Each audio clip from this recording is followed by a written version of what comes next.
how to buy new Doge token. So this token came under the symbol of NERIO. Now before we start, this is not financial advice. I'm not professional or economic expert. So before investing in any project that you find on my channel, please do your own research.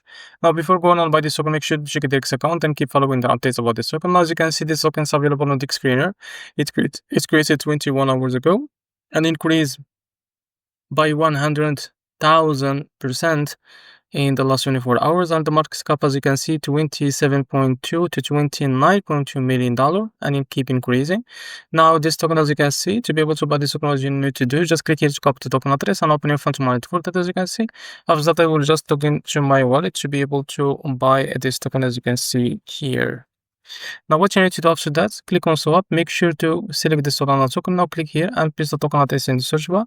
As you can see, this is our token. Now click on it, and now here you can type how much you want to buy, as you can see, and this is how much you will be able to receive.